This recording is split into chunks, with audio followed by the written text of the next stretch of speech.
Hello, Abraham. I just want to play with you. Won't take up too much time. I just want the experience. Wanted to know that I could do this. I can get in this chair again. And I'm here. Now get out. My question is, can you give me something new? Can you give me something refreshing, exciting to look forward to go home and try? To get in that vortex, something that will just spark it off. I feel like I need something different. Well, it's hard to know where to go for you because we have said to you everything in the world that you have become and everything in the world that you want is in your vortex. And you say, Abraham, please give me a reason to go in there.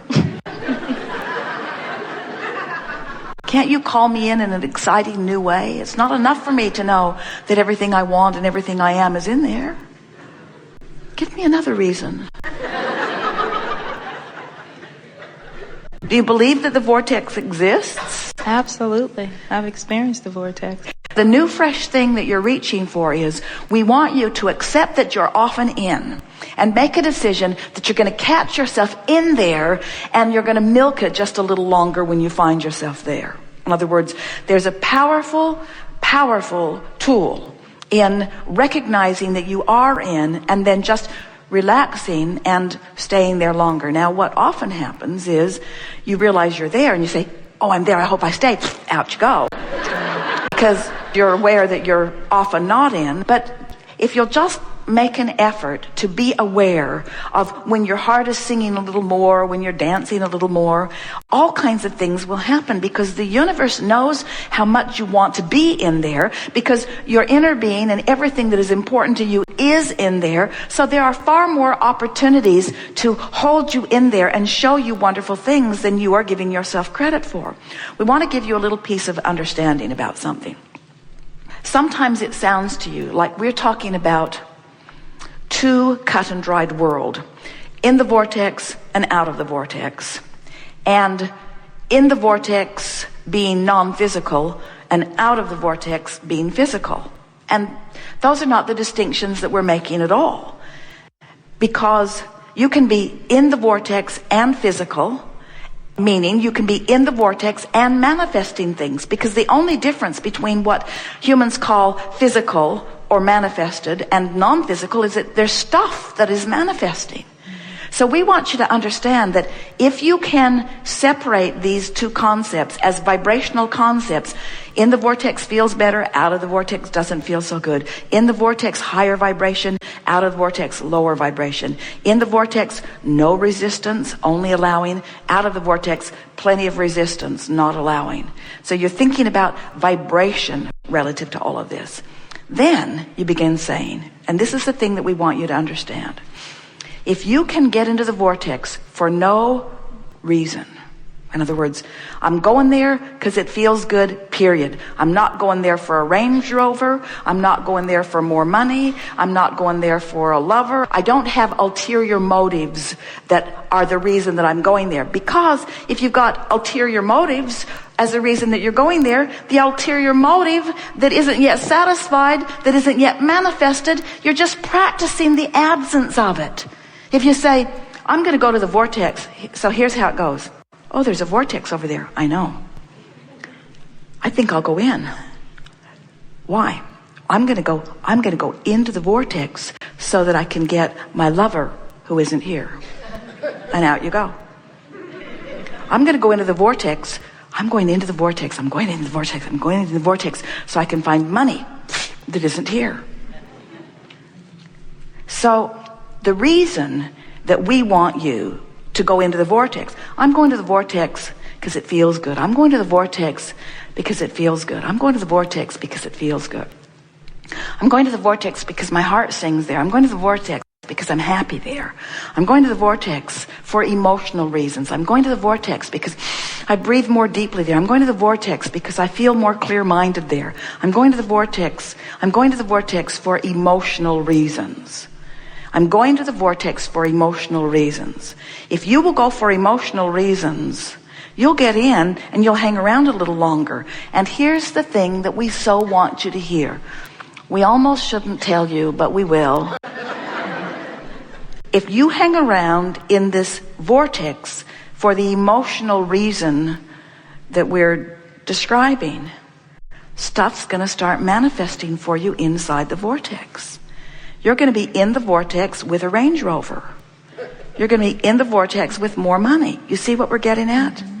Because it is right that things materialize for you, but things that you want can't materialize for you if you're blocking them with your unworthiness. Now, doesn't the word unworthiness sound different than it did before? Feels different. Unworthy is not something that someone else can pronounce you. Unworthy is just something that you do to yourself because you refuse to go into the vortex. Or you go for the wrong reason and it spits you right out. So here's some questions to make this more poignant. Can you take an active, throbbing, lackful vibration into the vortex? No. If you did, what would happen? It'd spit you right out. Why? Because the frequencies don't match up. So there are two things that we're giving you here that are fresh and new. One is, you're just going to stumble into the vortex not even knowing how you got there. Accept that. And two, you're going to practice being there longer when you find yourself there. Because whatever thought that you're focused upon is your way of practicing your vibration. And if you practice the vibration inside the vortex, pretty soon you're going to get the hang of it. Do you know people that are so sure of their financial stability that you can't make them worry about money? Do you know anybody like that? Yes. You say, yeah, well, they inherited a fortune. Of course, that's the way they feel. But separate whatever reason you've assigned. In other words, there's this tendency to say, well, yeah, they feel that way because of that they have, which I don't have. And we say, that's arguing for your limitations, and that's arguing for being outside the vortex. What we want you to start doing is arguing for being in the vortex. Sort of like we said to our friend, only ask the question to which you know you will receive an answer from someone in the vortex. Following? Yes. Thank you. Be very playful about it. We can feel that you are often in the vortex.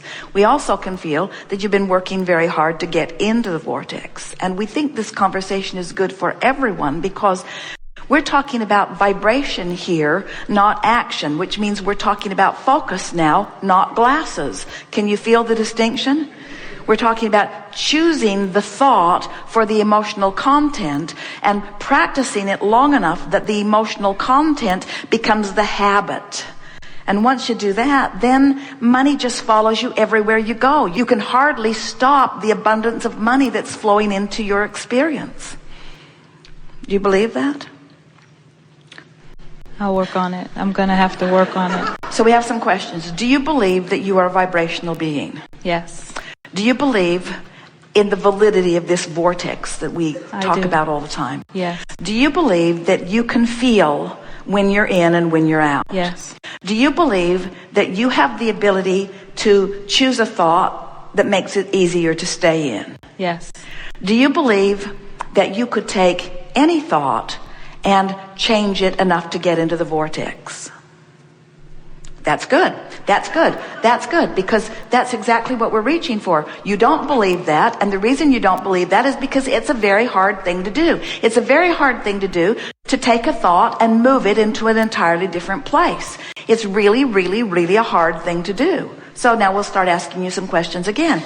Do you believe in the existence of the vortex? Yes. Do you believe that sometimes you're just in there and you don't even know how you got there? Yes. Do you believe that you can feel the difference between being in there and not in there? Yes. Do you believe that once in there, it would be sort of easy to stay longer? Yes. Do you believe it's easier to find yourself in there and stay longer, or to know you're not in and get in? Find myself in and stay longer. So that's the fresh new thing you're reaching for. Mm-hmm. Play with it. It will really serve you well. Thank you, Abraham.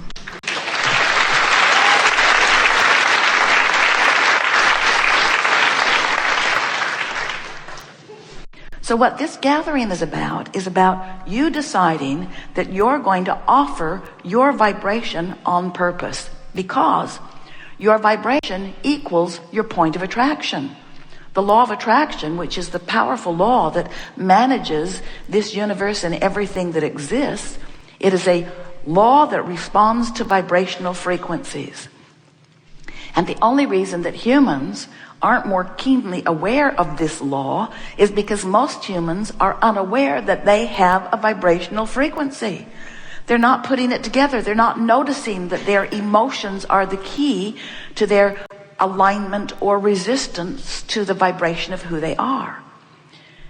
But once you begin to accept or even consider the idea that you are source energy, a part of which has come forth into this body, and that the larger part of you still remains non-physically focused, still offering this powerful vibration, and that when you, in your physical body, launch a rocket of desire, that your inner being becomes immediately the vibrational equivalent of that new expanded beingness, and that then your relationship in your physical body to this new expansion has shifted a little bit. In other words, you really owe it to yourself to keep up with your own expansion. And when you do, oh, life is so good. You get an idea and it feels foreign at first, but then you ponder it and you consider it and you make it more familiar. You practice it, you visualize it, you bring yourself little by little into alignment with it. And when you do, when there's no resistance offered within you, when the vibration between what you want and what you're thinking here and now are the same vibration, it manifests all over the place for you. In other words, you just can't keep from manifesting what you believe. What you believe and what you expect are manifesting all around you as evidence of what you believe and what you expect. But humans don't tell the story that way usually. They don't say, I get what I think about. They say, I get stuff and some of it I like and some of it I don't like, but I can't figure out what's the common denominator. I think that I am living a karmic response to past lives. It must be something like that. No. I know what it is. I know what it is. There's a conspiracy against me. I think it's the government. No. I know what it is. I was born into the wrong religion and I'm being punished for that. You come up with really screwy things. Or you say, it's my employer's fault. That's a big one. Oh, here's the biggest one of all. It's my mother's fault. I'm certain that we got off on the wrong foot. If she had been wiser, things would have gone better for me. And what we're wanting you to realize is you learned a lot of vibrational patterns from a lot of different places. But the bottom line is your vibrational pattern, what you believe and what you expect is what you're getting. It's what you're getting. It's what you're getting. And we just want to show you that if what you're getting is a match to what you're wanting, then our work here is done. But if there are things that you desire that you're not getting, if you want to feel clear-minded and you're confused, then there's more work to do. If you want to be healthier than you are, then there's more work to do. If you want to have more fun than you're having, then there's more work to do. If you want to be more prosperous than you are, then there's more work to do. And we want you to know that there is always, eternally, don't let this get you down, more work to do, because you're constantly sifting and constantly asking and constantly then being given the choice of moving in the direction of your newfound request or not.